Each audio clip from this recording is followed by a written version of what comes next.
அமுதக்கரங்கள் நிகழ்ச்சி மாண்புமிகு எங்கள் உயிரினும் மேலான அன்பு தலைவர் தளபதி அவர்களுடைய பிறந்த நாளை முன்னிட்டு பிப்ரவரி 20ஆம் தேதி எங்கள் அன்பிற்கினிய அன்னியார் அவர்கள் கொளத்தூரிலே துவக்கி வைக்கப்பட்ட இந்த நிகழ்வானது இன்றைக்கு 141வது நாளாக தாசாமகான் பகுதியிலேயும் நியூ பேரண்ட்ஸ் ரோடு பகுதியிலேயும் இன்றைக்கு 1200 மக்களுக்கு காலை சிற்றுண்டியை வழங்கியிருக்கின்றோம். இந்த நிகழ்ச்சியை ஏற்பாடு செய்த அன்பிற்கினிய இந்த வட்டத்துறை செயலாளர் தமீம் அவர்களுக்கும் அன்பிற்கினிய புல்லு அவர்களுக்கும் அன்பிற்கினிய இதற்கு ஒத்துழைப்பு நல்கியிருக்கின்ற ராஜா முகமது அவர்களுக்கும் இந்த நிகழ்ச்சியை ஒருங்கிணைத்திருக்கின்ற பகுதி செயலாளர் அண்ணன் சாமி கண்ணா அவர்களுக்கும் நிகழ்ச்சியிலே பங்கேற்று சிறப்பு தேடி தந்து கொண்டிருக்கின்ற சட்டப்பேரவை உறுப்பினர் அன்பிற்கினிய தாயகம் கவி உள்ளிட்ட அனைவருக்கும் என்னுடைய நன்றியையும் வணக்கத்தையும் தெரிவித்துக் கொள்கிறேன். ஆண்டு முழுவதும் அமுதக்கரங்கள் என்று துவங்கப்பட்ட இந்த நிகழ்ச்சி தினந்தோறும் 1200 நபர்களுக்கு காலை சிற்றுண்டியால் வயிற்றுப்பசி தீர்வதை மகிழ்ச்சியாக கருதுகிறோம். இந்த நிகழ்வு எத்தனை இடையூறுகள் என்றாலும் ஓராண்டை நிச்சயமாக நிறைவு செய்யும் என்ற உறுதியை கழக நிர்வாகிகள் கழக தோழர்கள் ஒத்துழைப்பு இருப்பதால் நம்பிக்கையோடு உங்களிடையே பகிர்ந்து கொள்கிறேன். வயிற்று பசியை தீர்க்கின்ற இந்த அரசு இறை பசியையும் தீர்த்துக் கொண்டிருக்கின்றது. அந்த வகையில் 19 திருக்கோயில்களில் நாள் முழுவதும் அன்னதான திட்டம், 774 திருக்கோயில்களில் ஒருவேளை அன்னதான திட்டம், 30 திருக்கோயில்களில் நாள் முழுவதும் அன்னப்பிரசாதம் வழங்குகிற திட்டம். அந்த வகையில் ஆண்டுக்கு சுமார் 3.5 கோடி மக்கள் இறையன்பர்கள் பக்தர்கள் வயிறார உண்டு மகிழ்ந்து கொண்டிருக்கின்றார்கள். இதற்காகின்ற ஆண்டு செலவு சுமார் 120 கோடி ரூபாய். இந்த ஆட்சி பொறுப்பேற்ற பிறகுதான் இந்த அன்னதான திட்டங்கள் எங்கும் பறந்து விரிந்து கிடக்கின்றன. அதேபோல் இந்த ஆட்சி பொறுப்பேற்ற பிறகுதான் சென்னையிலே அமைந்திருக்கின்ற ஏகாம்பரநாதர் பள்ளிக்கூடம், அந்த பள்ளிக்கூடத்தை நடத்தி கொண்டிருந்த களவளச்செட்டி என்ற 100 ஆண்டுகளுக்கு மேற்பட்ட ஒரு அமைப்பு அதை நடத்த முடியாமல் அந்த இடத்தை திருக்கோயிலுக்கு ஒப்படைத்த நிலையில் மாண்புமிகு தமிழக முதல்வர் அவர்கள் தலையிட்டு அந்த பள்ளியை இந்து சமய அறநிலைத்துறையே ஏற்று செயல்படுத்த வேண்டும் என்று உத்தரவிட்டு அந்த பள்ளிக்கு கூடுதல் கட்டிடங்களை சுமார் 12 கோடி ரூபாய் செலவில் கடந்த மாதம் அந்த மாணவ செல்வங்களுக்கு அர்ப்பணித்திருக்கின்றார். அந்த வகையில் இந்த ஆட்சி ஏற்பட்ட பிறகு மூடுகின்ற நிலையிலே இருந்த பள்ளிக்கூடத்திற்கு உயிர் கொடுத்து மாணவ செல்வங்கள் 1000 பேர் படிப்பதற்கு காரணமாக இருந்த எங்கள் முதல்வரை கல்வியின் தந்தை என்று அழைத்தால் அது மிகையாகாது. அந்த வகையில்தான் இந்த ஆட்சி பொறுப்பேற்ற பிறகு கிட்டத்தட்ட 132 கோடி ரூபாய் செலவில் இந்து சமய அறநிலைத்துறையின் சார்பில் செயல்பட்டுக் கொண்டிருக்கின்ற 25 பள்ளிகள், ஒரு பாலிடெக்னிக் கல்லூரி, 9 கலை மற்றும் அறிவியல் கல்லூரிகள், இவைகளில் பயிலுகின்ற சுமார் 22,450 மாணவர்களுக்கு தேவையான கூடுதல் வகுப்பறைகள், ஆய்வரங்கங்கள், நூலகங்கள் என்று மாண்புமிகு தமிழக முதல்வர் பொறுப்பேற்றதற்கு பிறகு 132 கோடி ரூபாய் செலவில் கூடுதலான கட்டமைப்புகளை மாண்புமிகு தமிழக முதல்வர் அவர்கள் உருவாக்கி தந்திருக்கின்றார்கள். அந்த வகையிலே இந்த ஆட்சி பொறுப்பேற்ற பிறகு இந்து சமய அறநிலைத்துறை சார்பில் 10 கல்லூரிகள் திறக்கப்படும் என்று அறிவித்திருந்தோம். அந்த 10 கல்லூரிகளில் பற்பல தடைகளை மீறி நீதிமன்றத்தினுடைய நெடிய போராட்டத்திற்கு பிறகு 4 கல்லூரிகளை மாண்புமிகு தமிழக முதல்வர் அவர்கள் செயல்பாட்டுக்கு கொண்டு வந்திருக்கின்றார்கள். அந்த 4 கல்லூரிகளில் இன்றைய தினம் பயிலுகின்ற மாணவர்களுடைய எண்ணிக்கை 2500 தாண்டி இருக்கின்றது. இந்த 2500 பேரும் சூழல் எப்படி இருக்கிறது என்று கேட்டால், வறுமை கோட்டிற்கு கீழே இருக்கின்ற மக்கள் தான் மிக அதிக அளவிற்கு இந்த கல்லூரியிலே பயன்பெற்று வருகின்றார்கள். அந்த வகையில் மென்மேலும் கல்லூரிகள் வேண்டும் என்று பற்பல சட்டமன்ற உறுப்பினர்கள் கோரிக்கை வைத்த நிலையில் நேற்றைக்கு அதிமேதாவித்தனமாக நேற்றைக்கு முன்தினம் தமிழகத்தினுடைய எதிர்க்கட்சி தலைவர் அரிய பல சொற்களை சரித்திரத்தில் இடம்பெறுகின்ற அளவிற்கு சொற்களை உதிர்த்திருக்கின்றார். இந்த ஆட்சியில் கலைக்கல்லூரிகளை அரசின் சார்பிலே துவங்கப்பட வேண்டியதுதானே என்று. ஆம், இந்த ஆட்சியில் அரசின் சார்பிலே கலைக்கல்லூரிகளை துவக்கி இருக்கின்றோம். 41 அரசு கலை மற்றும் அறிவியல் கல்லூரிகளை துவக்கிய அரசு இந்த அரசு என்பதை இந்த நேரத்தில் பெருமிதத்தோடு தெரிவித்துக் கொள்கிறோம். மாண்புமிகு தமிழக முதல்வர் அவர்களை பொறுத்தளவில் இந்து சமய அறநிலையத்துறையில் அறப்பணியே என்னவென்றால் பசிப்பினி போக்கும் அன்னதானம். முதல் பணி இந்து சமய அறநிலையத்துடைய அறப்பணி. அதை முழுமையாக இந்த ஆட்சி நிறைவேற்றிக் கொண்டிருக்கின்றது. அடுத்த பணி அறியாமை நீக்கும் கல்விப்பணி. அந்த கல்விப்பணியையும் இந்த ஆட்சி செம்மையோடு செழுமையோடு நடத்தி கொண்டிருக்கின்றது. அடுத்து என்னவென்றால் உடற்பிணி நீக்கும் மருத்துவம். இந்த ஆட்சி பொறுப்பேற்ற பிறகுதான் 16 திருக்கோயில்களில் மருத்துவமனையை கொண்டு வந்திருக்கின்றோம். பசிப்பிணி, அறிவுப்பிணி, அடுத்தது உடல் பிணி. இந்த மூன்றும் ஒரு சேர நீக்குவதுதான் இறைவனுடைய அம்சம். அந்த வகையில் 19 அவர் இந்த சைடு வந்தா அவரே பார்த்து நிற்பேன். 19 திருக்கோயில்களில் மருத்துவமனைகளை துவக்கி இருக்கின்றோம். உதாரணத்துக்கு சொல்ல வேண்டும் என்றால் கடவுள்களையே இந்த 3 பணிகளுக்கு அர்ப்பணித்திருக்கின்றோம். ஒன்று, கல்விக்கு சரஸ்வதி என்கின்றோம், மருத்துவத்திற்கு மருந்தீஸ்வரர் என்கின்றோம், அதேபோல் பசிப்பினி போக்குகின்ற அந்த தெய்வத்திற்கு நம்முடைய வைத்தீஸ்வரனை ஒப்பிடுகின்றோம். இப்படி இறைவன் பெயராலேயே இந்த பணிகளை செய்ய வேண்டும் என்று அன்றைக்கே இறைவன் ஆணையிட்டிருக்கின்றான். அந்த வகையில் இறைவன் கட்டளையையும் மக்கள் கட்டளையையும் ஒரு சேர நிறைவேற்றுகின்ற ஆட்சி மகத்தான ஆட்சி மாண்புமிகு தமிழக முதல்வர் தலைமையில் அமைந்திருக்கின்ற இந்த ஆட்சி. நம்முடைய எதிர்க்கட்சி தலைவர் அவர்கள் கூறிய கூற்றுப்படி பார்த்தால் 1966ஆம் ஆண்டு சென்னை மாகாண அட்வொகேட் ஜெனரல் CP ராமசாமி தலைமையில் இந்து சமய அறநிலையத்துறைக்கு வழிகாட்டுதல் குழு ஒன்று அமைக்கப்பட்டது. அந்த குழு தந்த அறிக்கை 1962ஆம் ஆண்டு கல்வி நிலையங்களை தோற்றுவிக்க வேண்டும் என்று அன்றைக்கு அந்த குழு தந்த அறிக்கை. இவர்கள் ஏதோ உட்கார்ந்த இடத்தில் சொல்லவில்லை.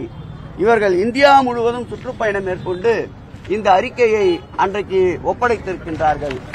மாண்புமிகு தமிழக முதல்வர் பொறுப்பேற்ற பிறகுதான் இந்த ஆட்சியில் மாத்திரமல்ல, சோழர் காலத்திலே கூட மிகப்பெரிய கல்விச்சாலை இருந்ததாகவும் அதில் 11 பாடப்பிரிவுகள் இடம்பெற்றிருந்ததாகவும் கல்வெட்டுகள் கூறுகின்றன. அதேபோல் அரக்கோணம் அருகில் உள்ள வீர ராசேந்திரன் காலத்தில் திருமுக்குடல் திருக்கோயில் வளாகத்தில் கல்விச்சாலையும் மருத்துவ சாலையும் ஒரு சேர இயங்கி வந்திருக்கின்றது. இப்படி வரலாற்றில் 1000 ஆண்டுகளுக்கு முன்பே கல்வி நிலையங்களையும் மருத்துவ நிலையங்களையும் நம்முடைய தமிழகத்திலே மன்னர் காலத்திலேயே தோற்றுவிக்கப்பட்டு இருந்தது என்பதற்கு இது போன்ற பல சான்றுகள் இருக்கின்றன. பள்ளி என்ற வார்த்தை வந்ததே எதிலிருந்து என்றால் சமண பள்ளிகளில்தான் அந்த காலத்தில் கல்வி கற்றுத்தரப்பட்டிருந்தது. அதன் காரணமாகவே பள்ளி என்ற சொல் கல்விக்கூடத்திற்கான சொல்லாக நிரந்தரமாக அமைந்துவிட்டது. நம்முடைய சட்ட திருத்தத்தின்படி பார்த்தால் இந்து சமய அறநிலையத்துறை கொடை சட்டம் 36 படியும் உட்பிரிவு 66(1) சொல்லப்பட்டுள்ளவாறும் கல்லூரிகள் பல்கலைக்கழகங்களை தொடங்கலாம். இதில் தத்துவம், கோயில் கட்டடக்கலை போன்ற பிரிவுகளை உள்ளடக்கி கல்லூரிகளை தொடங்கலாம் என்று இந்து சமய அறநிலையத்துடைய சட்டமே சொல்லுகின்றது. அந்த வகையில்தான் இந்த ஆட்சி ஏற்பட்ட பிறகு 4 கல்லூரிகளை புதிதாக மாண்புமிகு தமிழக முதல்வர் அவர்கள் தொடங்கி இருக்கின்றார்கள். இன்னொன்றையும் சொல்ல வேண்டும் என்றால், அருகிலே இருக்கின்ற ஆந்திரா மாநிலத்திலே 7 கல்லூரிகள் பல்கலைக்கழகத்தோடு இணைக்கப்பட்டு நடந்து கொண்டிருக்கின்றன. அருகிலே இருக்கின்ற கேரளா மாநிலம் குருவாயூரிலே 3 கல்லூரிகள் அந்த திருக்கோயில் சார்பிலே நடத்தப்பட்டு வருகின்றன. இந்த நிலையில் இந்த ஆட்சியை குறை சொல்ல வேண்டும் என்பதற்காக, எதுவும் இந்த ஆட்சியின் மீது அவதூறு கற்பிக்க முடியவில்லை என்பதற்காக புதிதாக சேரப்போகின்ற சங்கிகளின் கூடாரம் மகிழ்ச்சி அடைய வேண்டும் என்பதற்காக நேற்றைய முன்தினம் நம்முடைய எதிர்க்கட்சி தலைவர் அவர்கள் பல பொன்னான வார்த்தைகளை உதிர்த்திருக்கின்றார். அவரை நான் கேட்டுக்கொள்ள விரும்புவதெல்லாம், நேற்றைக்கு முன்தினம் அவர் கோயம்புத்தூரிலே பேசுகின்ற பொழுது அவருடைய அருகாமையிலே அம்மன் அர்ஜுனன் என்று ஒரு சட்டப்பேரவை உறுப்பினர் நின்று கொண்டிருந்தார். அவர் இதே சட்டமன்றத்தில் கடந்த ஆண்டு சட்டமன்ற கூட்டத்தொடர் நடைபெறுகின்ற பொழுது அவர் மாவட்டத்திற்கு மருதமலை திருக்கோயிலை சார்ந்த இடத்திற்கு நாங்கள் ஒரு ஐடிஐ பொறியியல் கல்லூரி வேண்டும் என்று கோரிக்கை வைத்தார். அந்த கோரிக்கையை ஏற்று இந்த ஆண்டு நம்முடைய மானிய கோரிக்கையிலே மருதமலை திருக்கோயிலின் சார்பாக ஐடிஐ பள்ளி தொடங்கப்படும் என்று அறிவித்திருந்தோம். அதோடு மட்டுமல்லாமல் கடந்த சட்டப்பேரவை கூட்டத்தொடரில் அவர்கள் கட்சியை சார்ந்த ராஜன் செல்லப்பா இந்த ஆட்சிக்கு தங்களுடைய பகுதிக்கு பொறியியல் கல்லூரி வேண்டும் என்று விண்ணப்பித்திருக்கின்றார். அதேபோல் புல்லான் எனப்படுகின்ற அவருடைய கட்சியை சார்ந்த சட்டப்பேரவை உறுப்பினர் பொறியியல் கல்லூரி வேண்டும் என்று கோரிக்கை வைத்திருக்கின்றார். இறந்துவிட்ட அமரராகிவிட்ட அமுல் கந்தசாமி அவர்கள் கல்லூரி வேண்டும் மாசாணியம்மன் திருக்கோயில் சார்பிலே என்று கோரிக்கை வைத்திருக்கின்றார். அதேபோல் சுந்தரராஜ உயர்நிலைப் பள்ளியை மேல்நிலைப் பள்ளியாக உயர்த்த வேண்டும் என்றும் பெரிய புல்லான் கோரிக்கை வைத்திருக்கின்றார். ஏன் திமுக மட்டுமல்ல, அதிமுக மட்டுமல்ல, கம்யூனிஸ்ட் இயக்கத்தை சார்ந்த நண்பர் மாரிமுத்து திருத்துறைப்பூண்டி சட்டப்பேரவை உறுப்பினரும் கோரிக்கை வைத்திருக்கின்றார். அதேபோல் சீர்காழி சட்டப்பேரவை உறுப்பினர் திராவிட முன்னேற்ற கழகத்தை சார்ந்த சட்டப்பேரவை உறுப்பினரும் கோரிக்கை வைத்திருக்கின்றார். இப்படி கோரிக்கை வைக்காத சட்டப்பேரவை உறுப்பினர்களே இல்லை.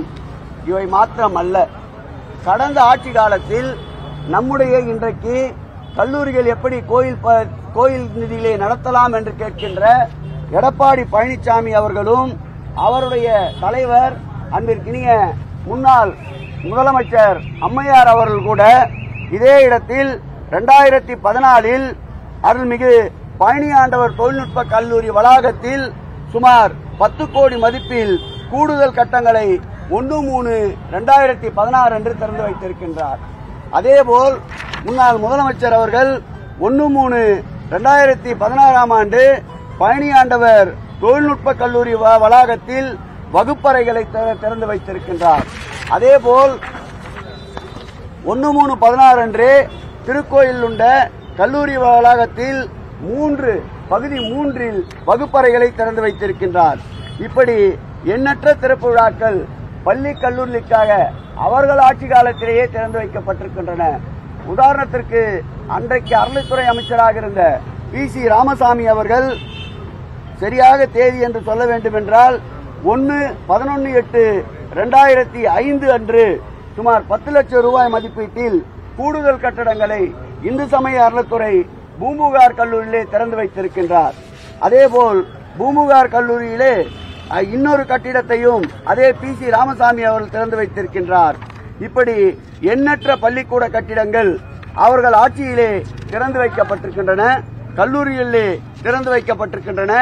15/9/2015 அன்று திருநெல்வேலி மாவட்டம் குற்றாலம் பராசக்தி கல்லூரியிலே கூடுதல் வகுப்பறையிலே அன்றைய முதலமைச்சர் அம்மையார் அவர்கள் திறந்து வைத்திருக்கின்றார். அதேபோல்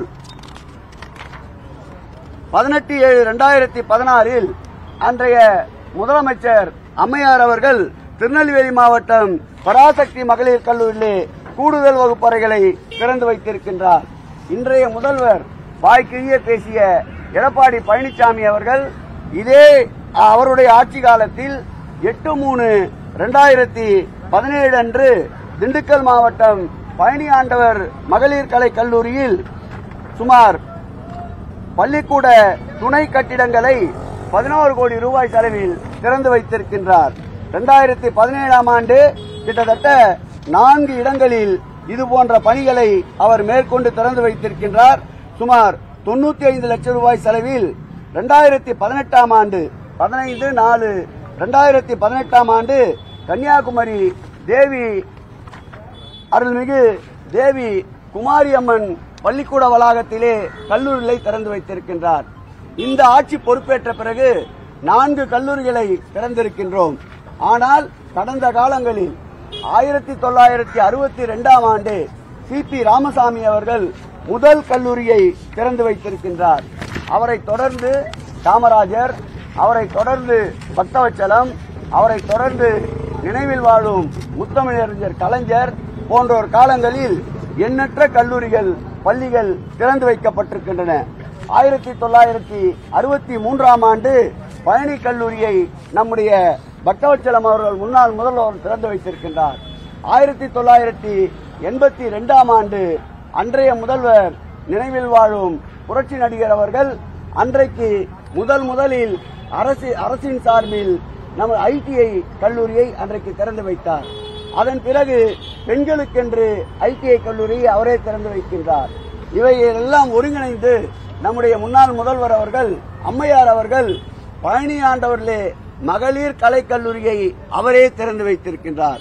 இப்படி வரலாறு தெரியாமல் இப்போது சேர்ந்திருக்கின்ற சங்கிகள் எந்த கோரிக்கையை வைக்கிறார்களோ, இந்து சமய அறநிலைத்துறை தமிழகத்தினுடைய கட்டுப்பாட்டில் இருந்து திருக்கோயிலிருந்து வெளியேற வேண்டும் என்று அவர்கள் வைக்கின்ற கோரிக்கைகளை இவரும் பாரதிய ஜனதாவின் ஊதுகுழலாக இருந்து நேற்றைக்கு முன்தினம் கோயம்புத்தூரில் நடைபெற்ற அவருடைய பரப்புரை கூட்டத்திலே பேசியது வன்மையாக கண்டிக்கத்தக்கது. கல்வி என்பது மக்களுக்கு இன்றியமையாதது. ஒருவனுடைய வாழ்க்கையையும் அவனுடைய வாழ்க்கை பாதையையும் மாற்றுவது கல்வி. அந்த கல்வியை வேண்டாம் என்று சொல்கிறவர் எப்படிப்பட்ட கல்நெஞ்சக்காரராக இருக்க வேண்டும்? இந்த ஆட்சியில் தோற்றுவிக்கப்பட்ட 4 கல்லூரிகள் ஒரு பள்ளிகள் முதல்வருடைய பெருமைக்கு சான்றாக இருப்பதால் தொடர் நடவடிக்கையை முட்டுக்கட்டை போடுவதற்காக எடப்பாடி பழனிசாமி போன்றவர்கள் திட்டமிட்டு தமிழகத்திலே இந்த விஷ விதைகளை பரப்பி வருகின்றார். இவை ஒரு நாளும் எடுபடாது. மக்கள் மிகவும் தெளிவாக இருக்கின்றார்கள். தகுந்த பாடத்தை 2026 சட்டமன்ற தேர்தலிலே அவர்களுக்கு பரிசாக அளிப்பார்கள்.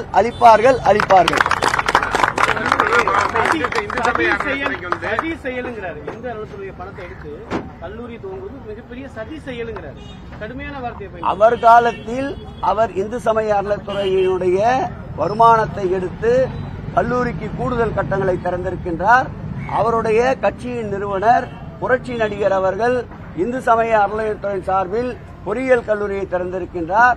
அவருடைய கட்சியின் பொதுச் செயலாளர் இன்றைக்கு அவருக்கு இந்த பதவி யாரால் கிடைத்ததோ அந்த அம்மையார் காலத்தில் கல்லூரியை திறந்திருக்கின்றார். அப்படி என்றால் அவர்கள் செய்ததெல்லாம் சதி செயல் என்று சொல்ல வருகின்றாரா? இன்றைக்கு அவர் அவருடைய கட்சியினுடைய வழித்தோன்றல் நிறுவனர்களை ஏற்றுக்கொள்ள மறுக்கிறார் என்பதிலிருந்து இவருடைய வார்த்தையிலிருந்தே தெரிய வருகிறது. அவருக்கு என்ன நடக்கிறது என்றே தெரிவதில்லை. எப்படி தூத்துக்குள்ளே நடைபெற்ற துப்பாக்கி சூடு சம்பவம் நான் ஊடகத்தை டிவியை பார்த்துதான் தெரிந்து கொள்கிறேன் என்கிறாரோ அதுபோல் யாரோ எழுதி கொடுத்ததை வாசித்து விட்டு வருகிறார். அப்படி அவையெல்லாம் சதி செயல் என்றால் இதற்கு என்ன பெயரிடப் போகிறார் என்பதை நீங்கள் அவரிடம்தான் கேட்க வேண்டும். திராவிட கட்சி நினைக்கிறீங்க? அதிமுக ஒரு திராவிட கட்சி இல்லை.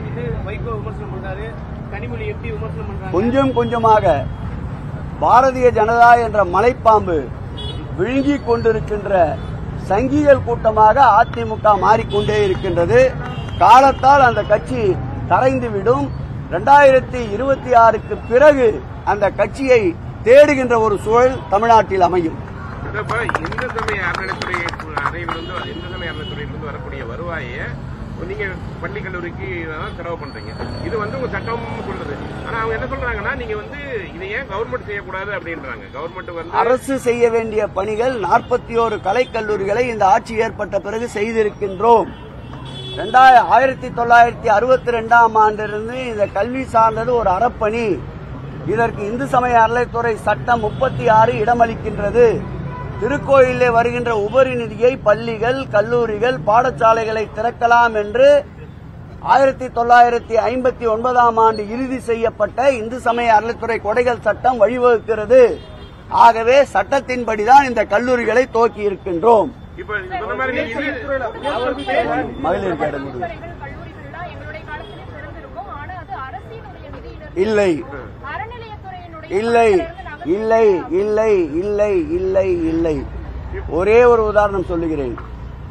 எக்ஸிஎல் நிறுவனம் 200 கோடி ரூபாய் செலவிலே திருச்செந்தூரிலே திருப்பணிகளை தொடங்க வேண்டும் என்று அனுமதி கேட்கிறார்கள். அப்படி அனுமதி தந்தால் பொதுப்பணித்துறையின் சார்பில்தான் அந்த பணிகளை நாங்கள் மேற்கொள்ளுவோம் என்று கூறுகிறார்கள். அதற்கு அவர்கள் உடன்படவில்லை. இந்த ஆட்சி வந்த பிறகுதான் அவர்களுக்கு அனுமதி அளித்து உலக புகழ் பெற்றிருக்கின்ற திருச்செந்தூர் முருகர் திருக்கோயிலுடைய குடமுழுக்கை உடனடியாக அனுமதி தந்து அந்த நிறுவனமே கட்டுமான பணிகளை மேற்கொள்வதற்கு அனுமதி தந்து திறம்பட செயலாற்றுகின்ற, ஒளிவுமறைவின்றி செயலாற்றுகின்ற ஒரு அரசு இந்த அரசு என்பதை நிரூபித்திருக்கின்றோம். அதில் உள்ளிருக்கின்ற சூட்சமம், நாங்களே அந்த நிதியை பயன்படுத்தி நாங்களே பணிகளை மேற்கொள்வோம் என்றால் அதில் கிடைப்பது கிடைக்கும் என்பதால் இந்த தடையை ஏற்படுத்தினார்கள்.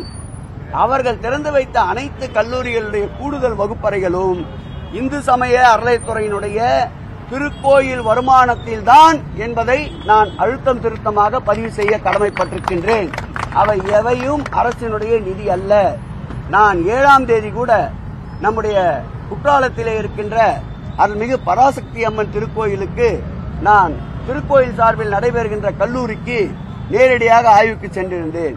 அங்கு மாண்புமிகு மறைந்த முதலமைச்சர் அவர்கள் திருப்பயலில் திறந்து வைக்கப்பட்ட கூடுதல் வகுப்பறைகளுடைய கல்வெட்டை அங்கே பார்த்தேன்.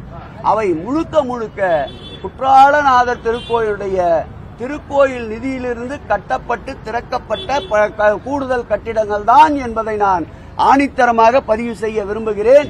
அறியாமையில் இருக்கின்ற அன்பிற்கினிய எதிர்கட்சி தலைவர் அவர்களுக்கு இவையெல்லாம் தெரிவதற்கு நியாயமே இல்லை.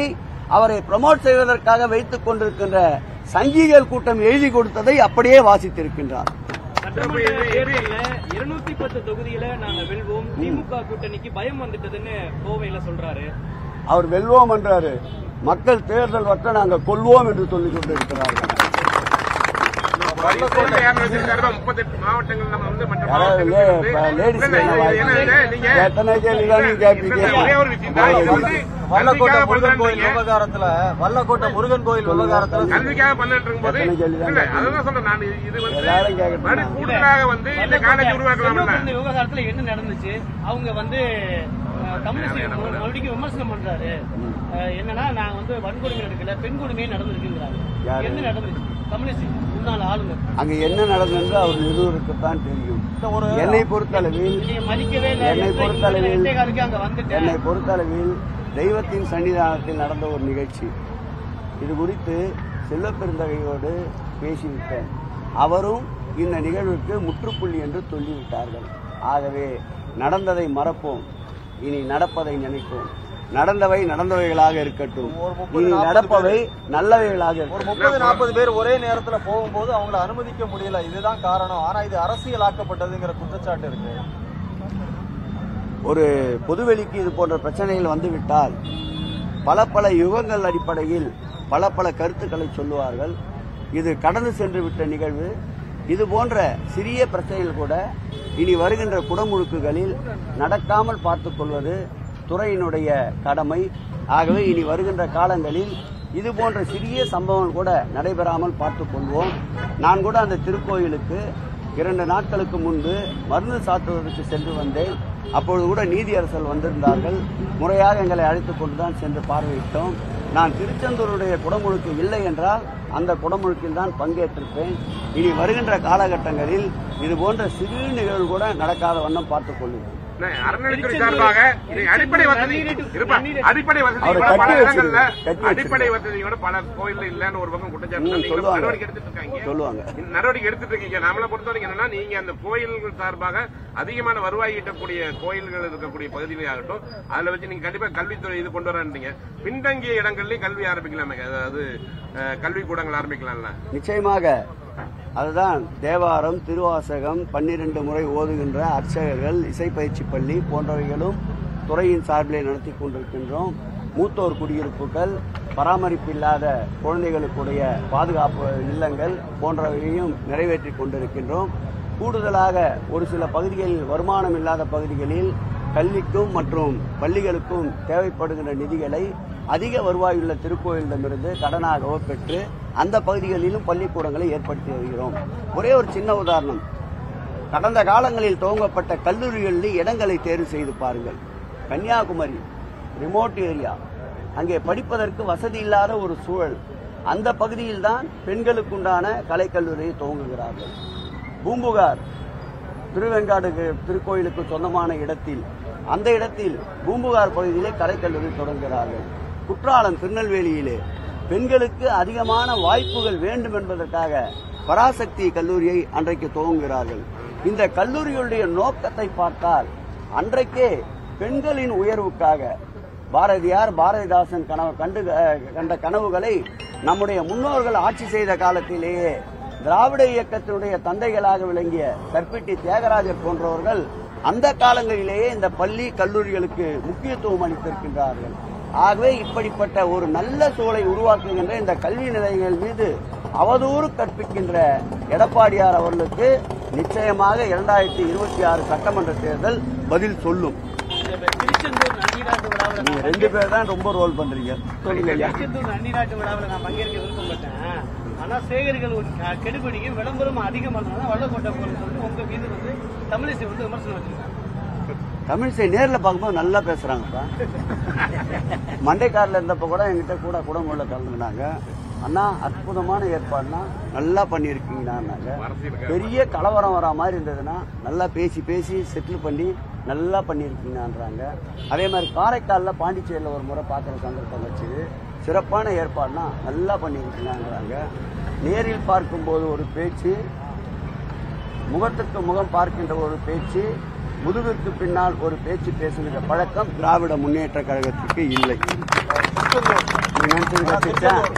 திருச்செந்தூர் ஒரு 48 நாட்களுக்கு கூட்டம் அதிகமாக தான் இருக்கும். என்ன ஏற்பாடு பண்ணிருக்கீங்க? ஸ்பெஷல் பஸ் 48 நாட்கள் அல்ல, ஒரு மண்டலம் என்பது 48 நாட்கள் தான் நண்பர் சொல்லுகின்றது போல்.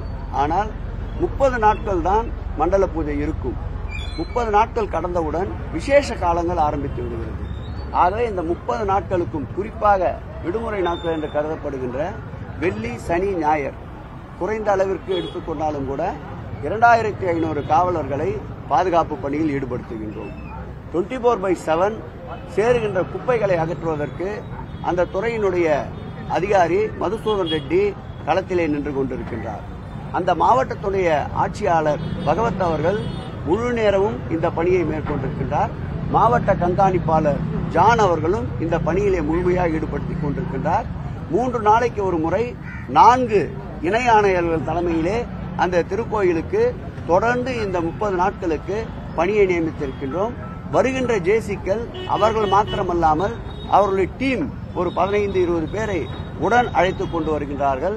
சமீபத்தில் நம்முடைய மாண்புமிகு முதல்வர்கள் திறந்து வைத்த அந்த 52 பக்தர்கள் தங்கும் விடுதி பெருமளவு உதவியாக இருக்கின்றது. கடந்த ஆண்டு திறந்து வைத்த 120 பக்தர்கள் தங்கும் விடுதி பெருமளவு உறுதுணையாக இருக்கின்றது.